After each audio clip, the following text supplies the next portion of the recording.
Good morning. Welcome to Cool Springs. Today is Sunday, August the 9th, 2026. And because it is August the 9th, people who know me know that this time of year, late July through the entire month of August, and really up until Labor Day weekend, is a time of year that's just chock full of memories. Some of them good, some of them not so good.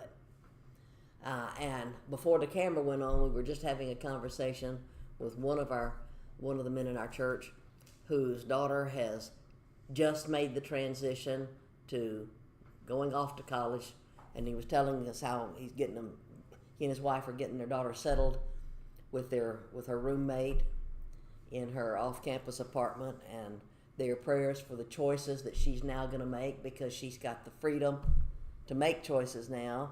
She's not under mom and daddy's roof anymore. And so it's a time of transition for them.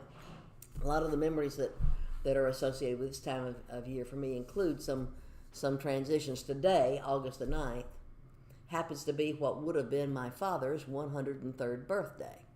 So that's one of the good memories. There are good memory dates that come in at this time of year, and there are some that are painful memories, and I'm going to talk about that in a minute too. Because our session today, as we're looking at the books of Kings and Chronicles, and I'm going to have our camera operator turn it briefly to the board just so you can see today, because we've got August and September lessons listed up there. Today we're looking at 1 Kings chapters 3 and 4 and 2 Chronicles chapter 1.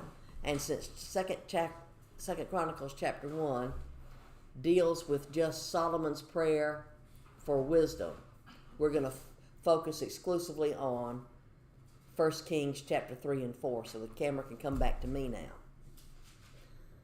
Last week when we opened up this study, David, Solomon's aged father, was now bedridden because his body is just wearing out from the difficult times he's had in life. I mean, David had it hard for a long, long time.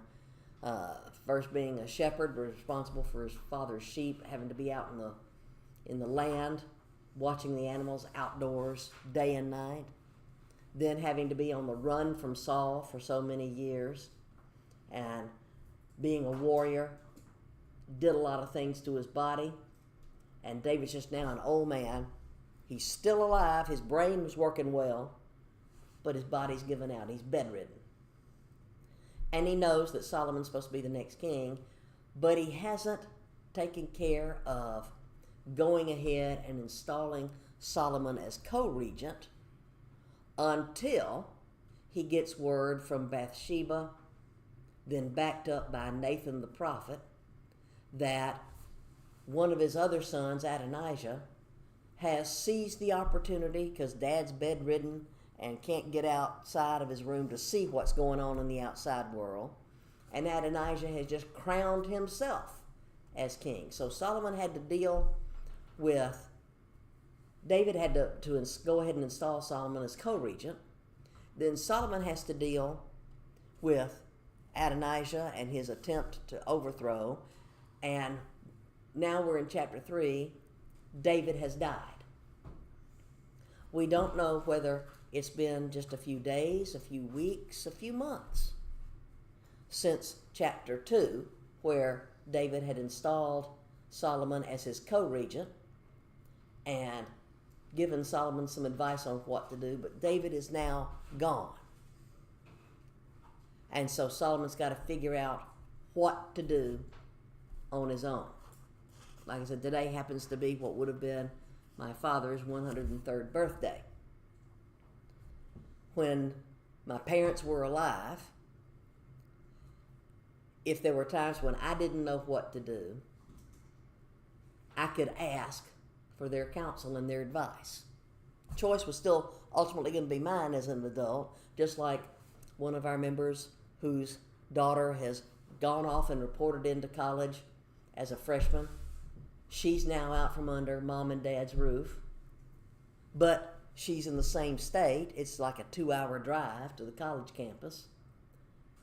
She can call them And in an emergency, if she needed them to be there, they could be there very quickly. But she's learning how to be independent and on her own, like many other young people in this day and time. And she's going to have choices to make. And whether she knows the right thing to do or whether she thinks that she needs advice from somebody, she can choose whether to turn back to mom and dad, who've nurtured her all her life up until this point and provided for her needs up until this point. Or she can listen to professors who may or may not have her best interest at heart. Or she could listen to her peers, the blind leading the blind, lost as a goose young people trying to figure out how to be adults on their own. She can choose who to listen to. Solomon's going to need to choose who to listen to.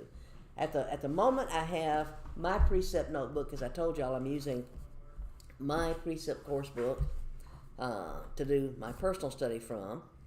And the way the precept studies are set up, every week's lesson either makes a statement or asks a question, and that's going to be what you're going to be dealing with as you look through the week's lesson. The one for this week is, what do you need above all to live successfully? And the bold-faced, where it asks the questions and makes a statement, here's what it says. Has anyone ever hit you with the proverbial question, if you could ask for one thing in life, what would it be? Did you think, who cares, I'll never get it anyway? Oh, is that so? Before you assume this, consider these questions. What is it that you're after? What are you trying to make happen? Have you figured God into the equation? If you did figure God in, what can happen? After all, He's God. So that's what we're going to be looking at in 1 Kings chapter 3 and 4, which is going to be the majority of where we're going to spend our time today. In chapter 3 of 1 Kings, like I said, Solomon is now alone. He started out for a short period of time being co-regent with his father, where people are bringing decisions to Solomon because Solomon's able to be on the throne. He's able to be out and about and see what's going on in the kingdom.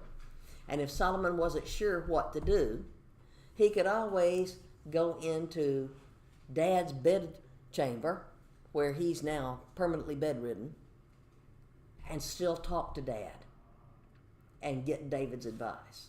But now David has passed, and Solomon is dealing with the loss. A lot of the memories that come up at this time of year for me include loss. 3 days ago was the 10th anniversary of my brother Bruce's very sudden passing. Nobody was expecting it. He and his wife were actually on vacation down in Panama City Beach, where they had a camper. They had spent a wonderful week with some of the grandkids, and the grandkids had to leave to go back because it's time for them to register and get started in school. And they were just going to stay for a few more days. And he suddenly passes. Nobody knew. No hint of any ill health. Just, here it is. And we get a phone call that changes everything. Memories that come up. This past week, I was going through some of the files that are at the house, because what we've done here at the church is that we've got a filing cabinet put in the library for me to be able to start transferring some of the extensive Bible study notes to a file here at the church, so that anybody who is using our church library, wanting to prepare a Sunday school lesson, a sermon, anything that they just want to do for personal study, they can go and refer to those notes, because we've got them by Bible book. So I've been going through some files at the house to determine what needs to stay at the house that I may still be using, and what needs to come here to be transferred to the church library. And while doing that, I ran across a notepad, legal size notepad, and the first several pages here are where I was writing down, just to log it in, the different topics that we were covering in some of our podcasts, because I knew I needed to take these manual notes and have them put on a spreadsheet so that as people are researching online, they can find things quickly. Some of them are Bible studies that are by Bible book.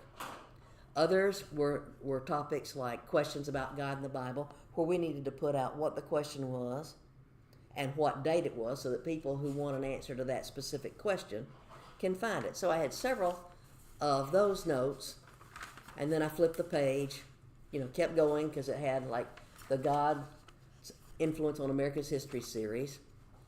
Then I hit another page, and as soon as I saw it, boom, instant memories. First note, Saturday, 28 August, visitation 1 p.m., service 2 p.m., where I was taking notes from having gone to the funeral home to talk to the funeral director about the plans for my husband's funeral. Then there's a list of like 7 or 8 things, because at that point in time, I needed to have a checklist, because your memory is just not what it ought to be when you've had a traumatic event like an unexpected loss in your family.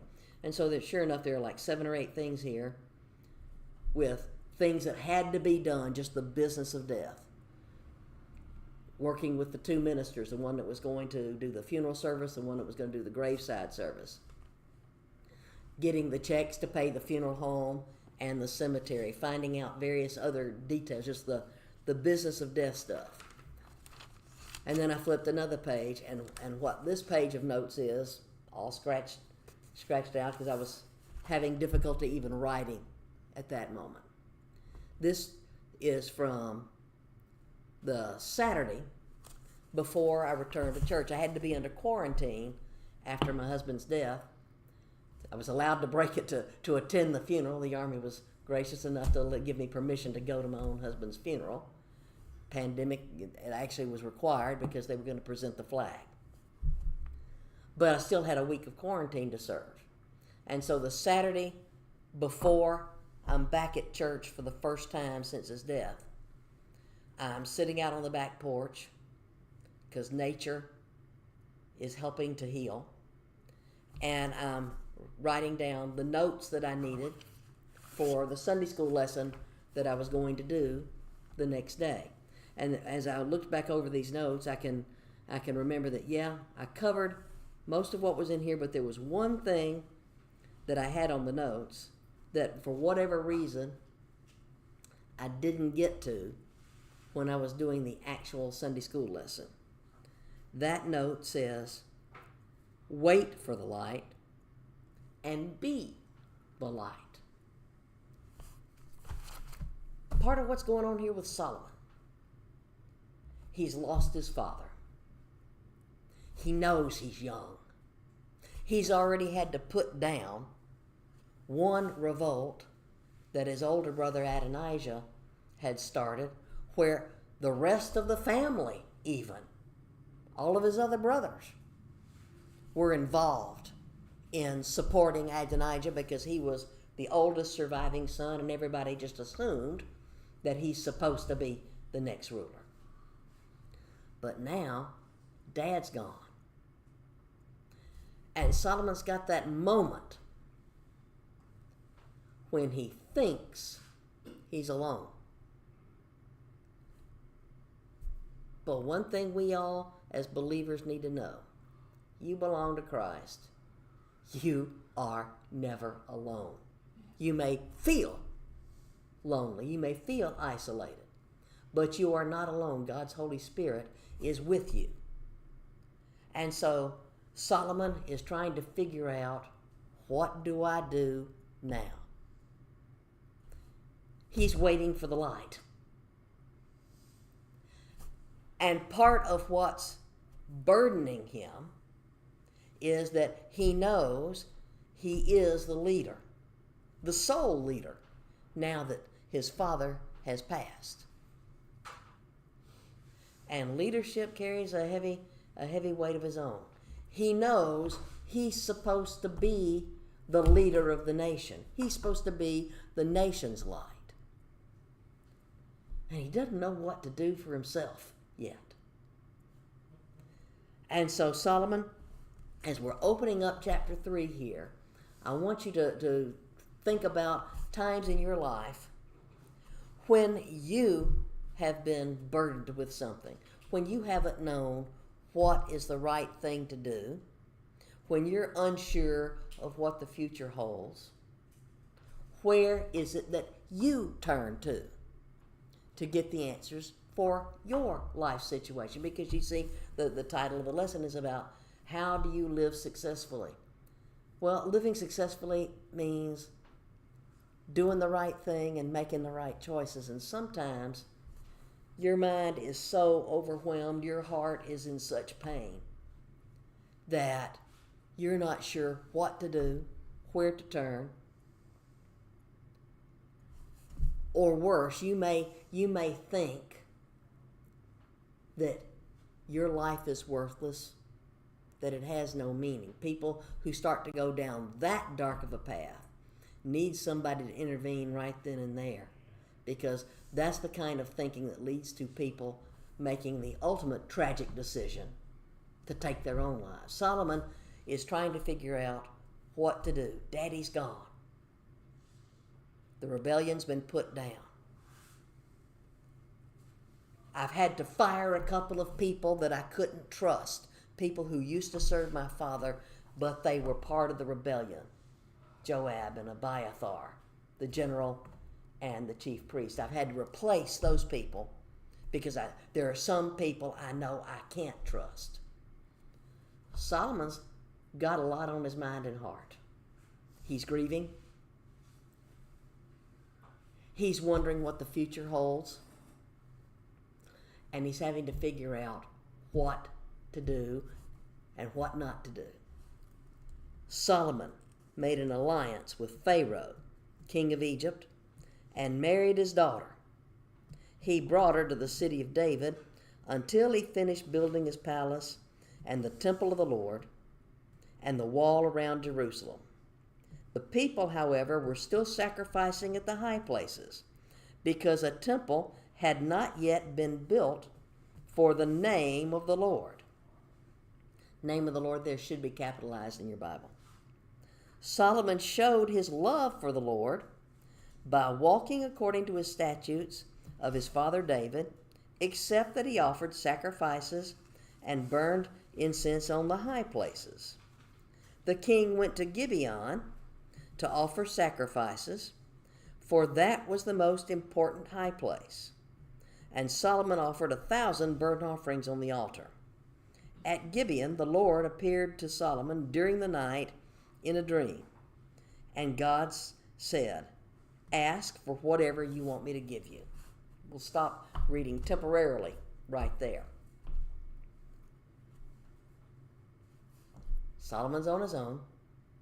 And right off the bat, we hear that he makes an alliance with Pharaoh and marries one of Pharaoh's daughters and brings her into the city of David because the house of the Lord, the temple, hasn't been built yet. And he's sacrificing in some of the other towns, the high places. He's got a heart for God. He's already made one bad choice that's going to lead to a lot of bad choices. Pharaoh's daughter is Mrs. Solomon the first. She's not going to be Mrs. Solomon the only. He's not going to follow the commands that he knows from the law about God presenting Eve to Adam. God didn't make Eve and Susie and Anna and a whole lot of other people. Adam and Eve, because the plan was for one man and one woman to become one flesh to create a family. By the time Solomon finishes his life, he will have acquired 700 wives and 300 concubines. slave girls that he's going to have sexual relations with, but will not give the status of a wife to. 1,000 different women. Many of them the daughters of kings of the surrounding nations. Right off the bat, he's made a bad choice. It's not an unrecoverable choice, and that's part of the comfort that parents whose young people have graduated this past summer from high school, and they're now either off trying to find jobs, or they've joined the military, or they're going to college, or worse, they're sitting at home in the basement doing video games and doing nothing of value. Even when you make bad choices, your choices are not unrecoverable. Why is Solomon's marrying Pharaoh's daughter a bad choice? 2 reasons. Number 1, going all the way back to the Exodus, when God rescued them out of Egypt, the people were told in writing from the instructions Moses got from God, and from God verbally, don't ever go back to Egypt again. Don't go back to the past. Don't trust the Egyptians. So what's he done? The very first Mrs. Solomon is a daughter of Egypt. And why did he do that? Because Solomon is deciding that if I make alliances with all these kings around me, and I marry their daughters, as long as I'm good to their daughters, their daddies won't attack me. Is he trusting in God? No. He's trusting in his political alliance with the kings of the surrounding nations that, hey, we'll play, let's make a deal. I'll marry one of your daughters, and as long as I'm good to her, you'll leave me alone, because after all, what normally happens when people get married? Sooner or later, there's going to be a grandchild or two. And that grandkid will be Pharaoh's grandchild, just like he would be David and Bathsheba's grandchild.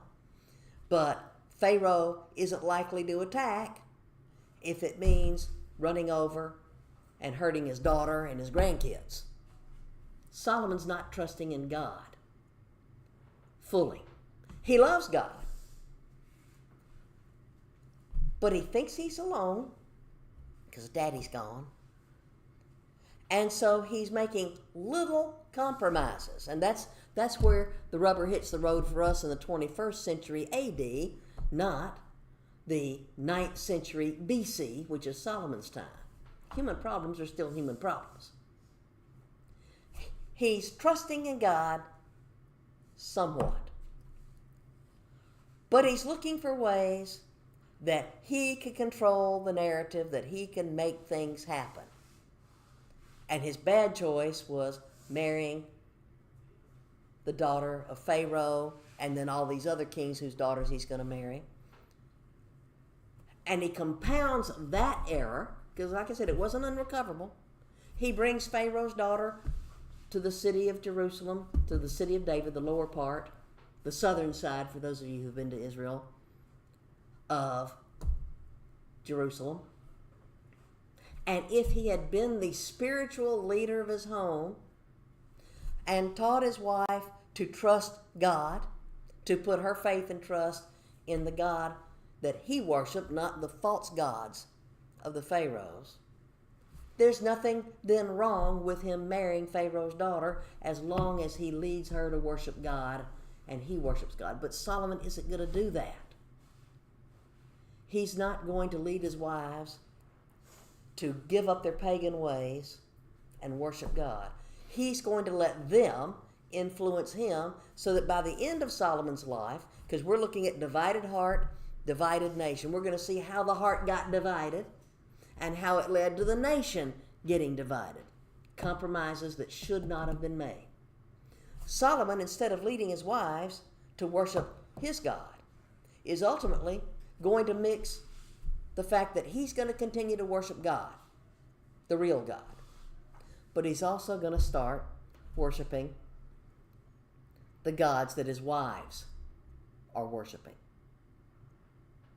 That's not going to convince them that his way was the right way. He's caved in to their way of thinking, and you're already seeing the gems of it. Now we pick back up with the reading. The king went to Gibeon to offer sacrifices, for that was the most important high place, and Solomon offered 1,000 burnt offerings on the altar, which means he was willing to pour a lot of money into the fact that he's going to worship God. He's not tipping God. He's even doing more than tithing.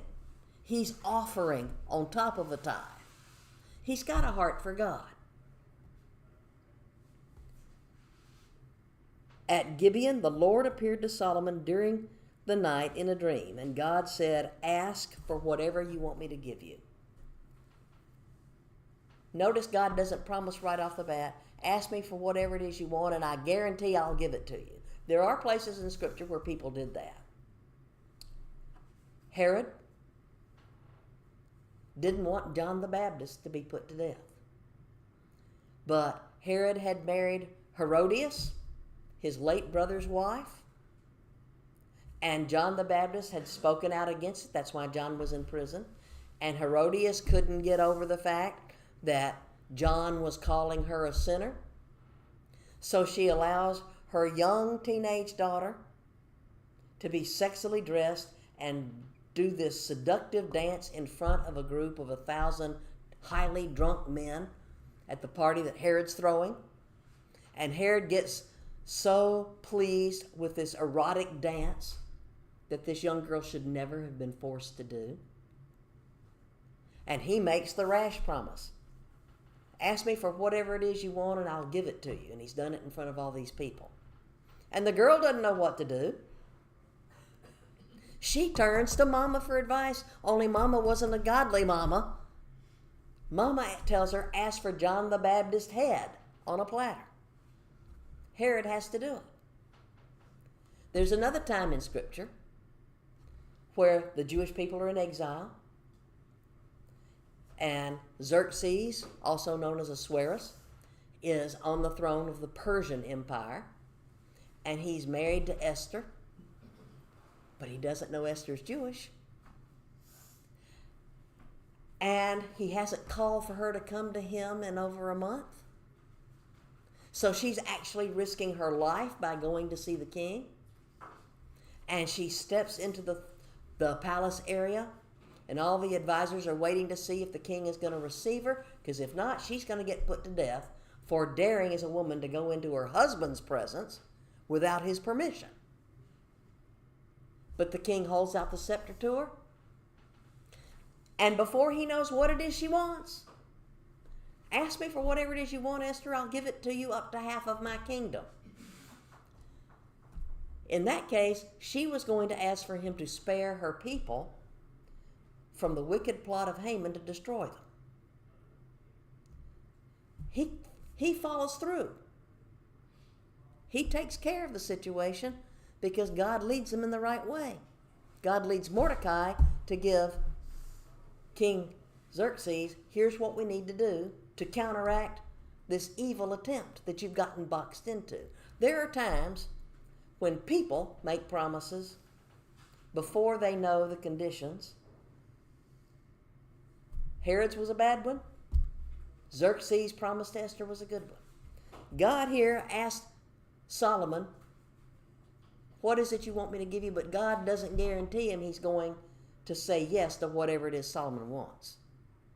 Solomon's young. God's calling him. But God's also giving him the opportunity to make a good choice or a bad choice. What does Solomon ask for? Solomon answered, "You have shown great kindness to your servant, my father David, because he was faithful to you and righteous and upright in heart. You have continued this great kindness to him and have given him a son to sit on his throne to this very day. Now, O Lord, my God, you have made your servant king in place of my father David. But I am only a little child and do not know how to carry out my duties. Your servant is here among the people you have chosen, a great people, too numerous to count or number. So give your servant a discerning heart to govern your people and to distinguish between right and wrong. For who is able to govern this great people of yours? Solomon's proving, yes, he loves God. He's human. He's going to make mistakes. He's already made a couple of really big ones.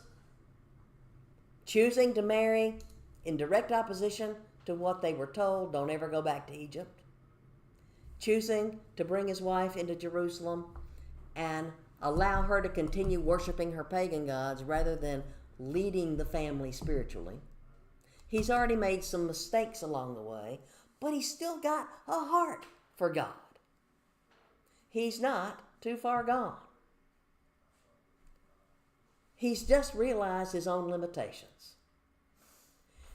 He's remembering, God, you showed great kindness to my father David. Remember, he's recently lost his father. And when you've lost somebody that you care about and you love, you remember the good times and you remember some of the painful times. He's remembering his father, and he's remembering his father as a man who followed God's heart. Solomon certainly knows his family story. He knows why David is married to Bathsheba. That hasn't been covered up. David had confessed his sin in having Bathsheba's husband Uriah murdered to cover up David's taking of Bathsheba when Uriah was off at war. And biblically, all the blame is placed on David. You won't find a passage in the scriptures that puts equal blame on Bathsheba like people tend to do in our day and time, saying, well, it takes two to tango. No, she was in a position of no power whatsoever. He's king. He can do to her what he wants and discard her. We've seen numerous examples of that in the Bible. David was to blame for taking Bathsheba, which led to a pregnancy. Solomon's older brother that's died. David is responsible for Uriah's murder. But Solomon, knowing his family story, knows that David repented and that God continued to bless David because David's heart was after God. Solomon's desire at this point, in answering the question God put to him, what is it that you would like me to do for you? Solomon points out, God, you've been so good to my family. You were so good to my father. I'm young. I don't know what I'm doing. That's a tough thing for a lot of people to admit to. But Solomon just admitted, I'm young, I'm inexperienced. I don't know what I'm doing. Give me the discernment, the wisdom that I need to lead your people well. Why? Because they're your people. Solomon knows, God, these people don't belong to me. They belong to you. I'm your servant, and I don't know how to do this job. And Solomon has been humble enough to ask for the right thing. He made a good choice on this occasion. The Lord was pleased that Solomon had asked for this. So God said to him, since you've asked for this, and not for long life or wealth for yourself, nor have you asked for the death of your enemies, but you've asked for discernment in administering justice, I will do what you have asked. I'll give you a wise and discerning heart, so that there will never have been anyone like you, never anybody in the past like you, nor will there ever be anyone in the future like you, nor will there ever be. Moreover, I'll give you what you have not asked for, both riches and honor, so that in your lifetime you will have no equal among kings. God's promising Solomon lots of blessings. And it's also corrective if you stop to think about it for a second. I'll give you riches, honor, so that in your lifetime you won't have any equal among kings. If Solomon had really heard all of that, he would know that is a gentle, loving Solomon. You did wrong making this alliance with Pharaoh and marrying Pharaoh's daughter, but Solomon, it's recoverable. Solomon, you don't have to worry about Pharaoh. I'm God. I've got your back. I'll take care of my people. You'll be my instrument. Solomon, you can choose to lead your family. You can lead that wife to faith in me. Solomon, you don't have to worry not only about Pharaoh, the superpower of the day. You don't have to worry about any of these other kings. Solomon managed not to get that part of the memo because he's going to continue to marry the king's daughters of all the nations that surrounded him. He's going to compound the error. But God's still going to show mercy to him. God's still going to show love to him. Solomon's going to start out so well. But it's those little compromises where you just take one step out of place. Oh, and you've heard the correction, but it didn't really soak in, so you take another one, and another one, and another one. And before you know it, you're over here, and God's will for your life is way over here. That's what's going to happen in this nation. By the time Solomon finishes being king 40 years in the future, God's going to have to send the prophet to go and tell him, Solomon, you started out well, but because you made bad choice after bad choice after bad choice, I'm going to take the kingdom away from your son. I'll leave a remnant for David's sake, but most of the kingdom is going to be taken away because, Solomon, you failed to follow me fully with a whole heart. And it's going to come to pass that way. He starts out well. He knew before he ever became king that David wanted to build a house for God, a temple where people could worship God. David had consulted with the prophet Nathan, the same prophet who had told him about his sin with Bathsheba and provided God's correction. That, David, you're not the man to do it. God's going to let your son Solomon build it. David spent the rest of his life making the plans, getting the blueprint together, getting the materials. Okay, Solomon, David's gone. You're on the throne. What should you be focusing on? The unfinished business of building God a house. Solomon, you've got some right direction. You've got good choices to make. God's just promised Solomon, because you asked for the right thing, I'm going to give you the wisdom that you asked for. Nobody will be your equal. And when you talk about the fact that God said nobody in the past will be at your level, there's some pretty giant people in the past.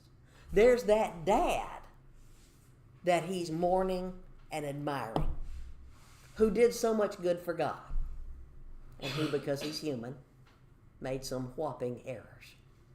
There are people like Moses, Joseph. There are some giants spiritually in his past. And Solomon, God himself just promised you, nobody who's ever lived before or since will have the level of discernment and wisdom that you have. Because I, God, am going to supply what you need. How can you have a successful life? Know what it is that God wants you to do and do it. Whether you get recognized by the world or not, lots of God's people toil in absolute obscurity. But those ripples down through the ages. We have a member of our church whose husband recently died, like within the last 2 months. Was a high school teacher and a coach. And when he passed away, there were hundreds of people at his funeral, and the family received all kinds of messages and cards and letters talking about the influence that this guy was just a teacher in a country high school in Lower Alabama, doing his job but influencing lives. Some of those people who were graduated from the school, people who are in school now, 30, 40, 50 years from now, as they're passing on to the next generation what they learned, they're going to remember Coach Mosley and how the things that they learned from their coach, their mentor, allowed them to make choices in life that now that they're passing on to the next generation, we don't always get to see while we're here on earth. The ways that we impact other people. But if we're doing what God wants, we get the applause of heaven. And we find out when we get to heaven, you know, there's a song, "Thank you for telling me about the Lord. I'm a life who was changed. I'm so glad that you gave your own testimony, your own time, that you showed love to people that you may never meet." Solomon's just been given an enormous promise here. And God's going to come through with his part of the bargain. Solomon's going to start out good. But every now and again, he'll make one bad choice that'll lead to another bad choice, that'll lead to another bad choice.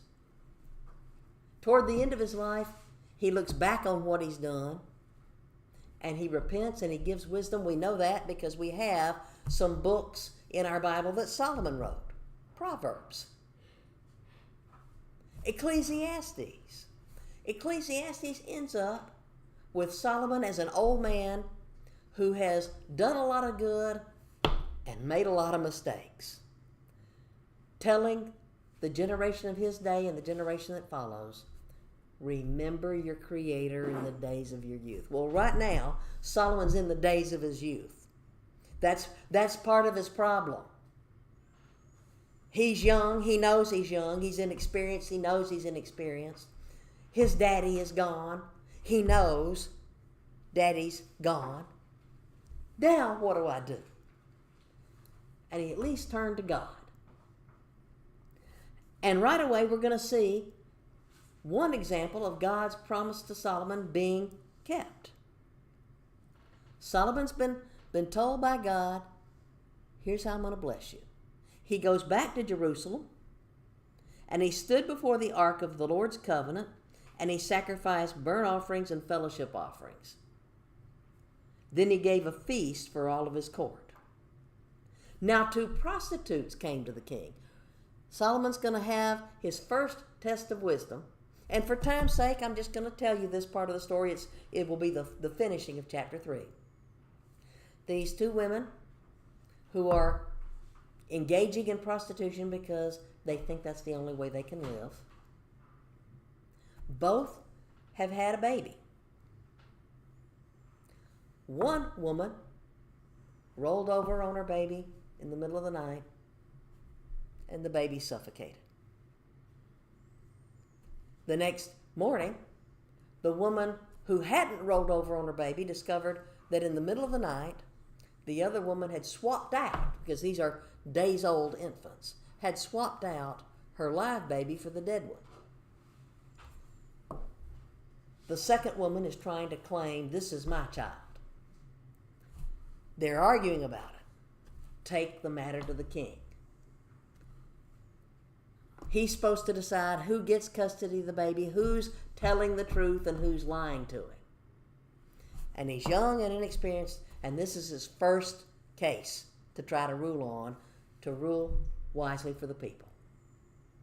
And God gives him the answer. The women keep arguing back and forth. One of them is clearly lying. But which one? Because they both got different versions of the story. Send for the baby. Soldier? Because he's got soldiers right there. Split the baby in half, give half to each woman. You want a baby? I'll give you half a baby. One woman is agreeable to that. Yes, go ahead. The other one is like, no! She's willing to sacrifice herself. She's willing to let another woman who's not only a prostitute but a liar and a thief take her child and raise it to give the baby a chance to live. Solomon stays the soldier's hands. Give the baby to the woman who wants it to live. She's the true mother. He's used a level of wisdom that as a young person, he can't possibly say, oh, look at me, look at how smart I am. It's from God. There's a reason why, out of all the decisions he's going to make in his 40-year reign as king, this is going to be one of the few that's going to get recorded in the book of Kings. This is one of those that's going to be remembered forever. Because everybody realizes instantly, everybody in the court and the rest of the nation, when they hear about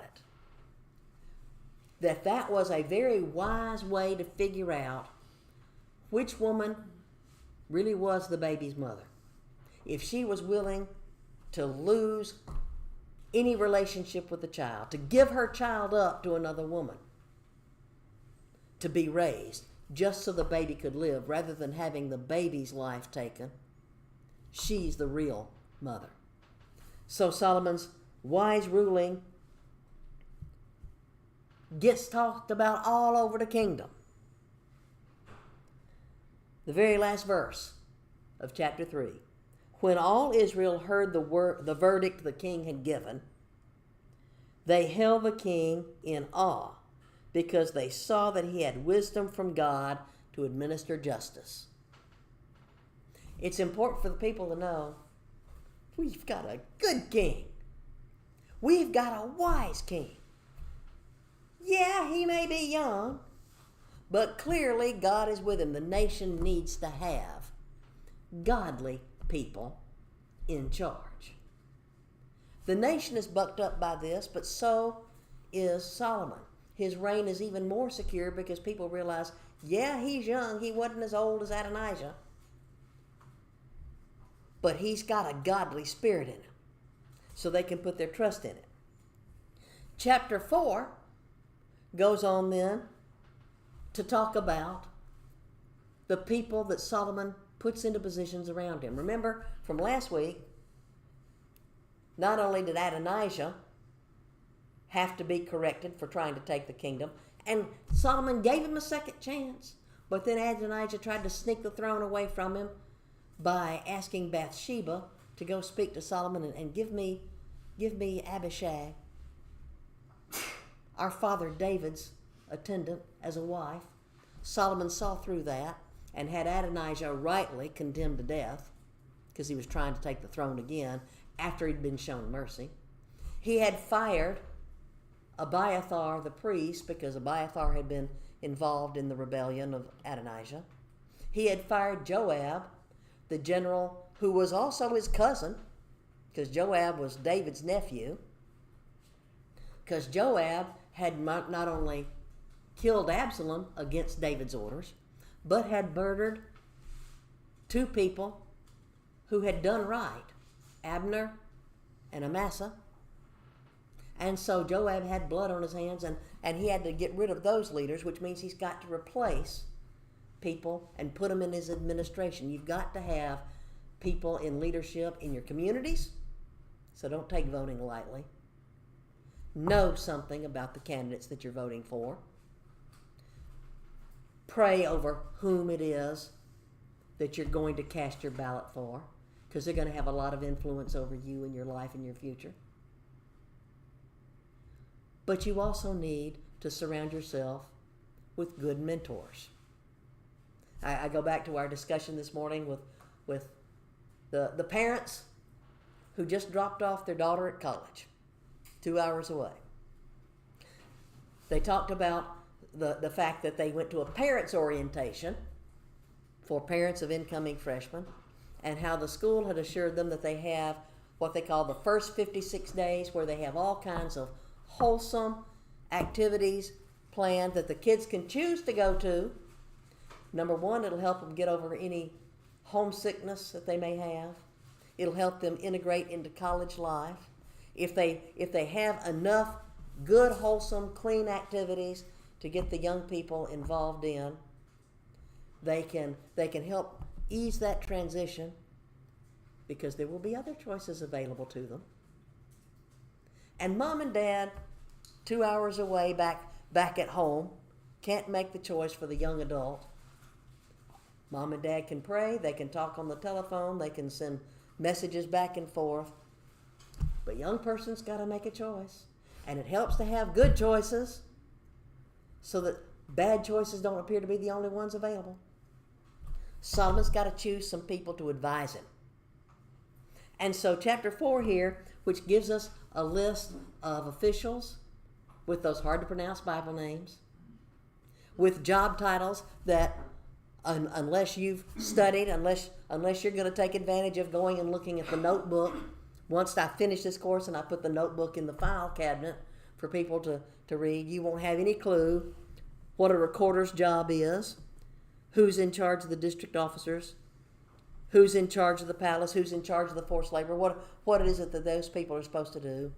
But Solomon's putting in his cabinet, so to speak. And the first three in that list, and that's the ones I want you to notice for the end of today. So King Solomon ruled over all Israel.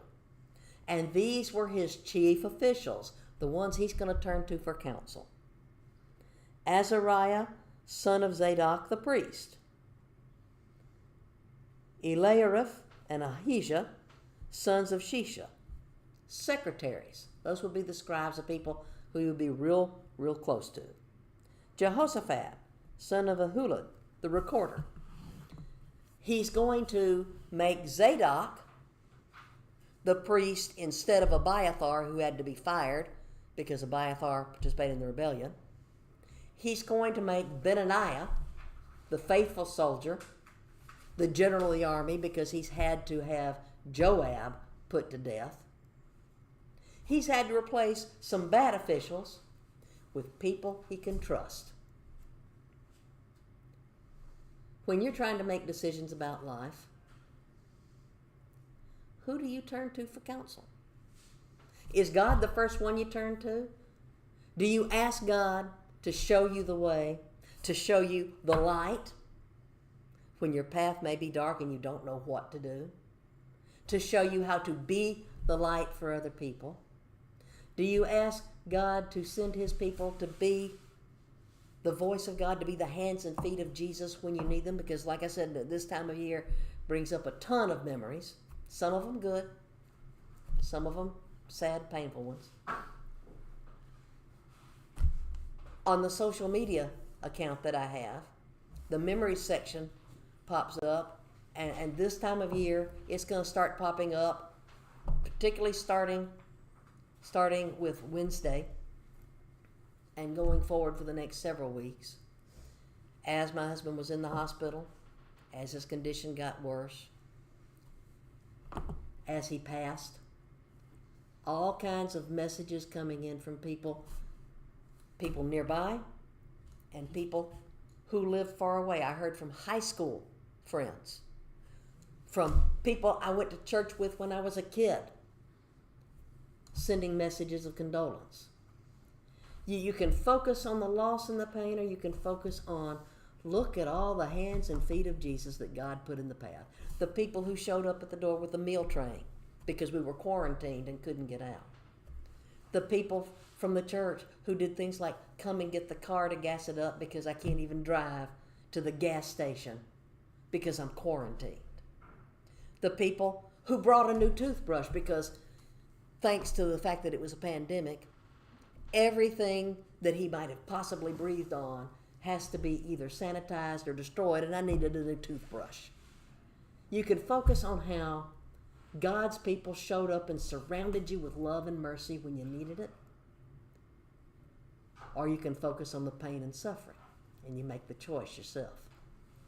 Just like you make the choices in life. Are you going to turn to God for wisdom and counsel, when you're presented with the opportunity to be the light, when other people have been the light for you, and now it's your turn to be on the lookout for ways you can be the light for other people.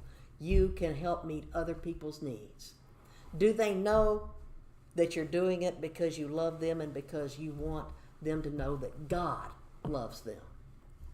Solomon's going to have some good advisors. Next week, as we're going to continue for the month of August and most of September, to look at how this nation that started off with a good leader, with a heart for God, how he let his heart get slowly turned. One little decision that led to another little decision that led to a divided heart in his own life. But ultimately he did repent. God isn't finished with you. As long as you have life and breath, you can turn back to God no matter how far you've strayed. And God spared the nation. Next week, we're going to look at 1 Kings chapters 5 through 7 and 2 Chronicles chapters 2 through 4. Thanks for watching.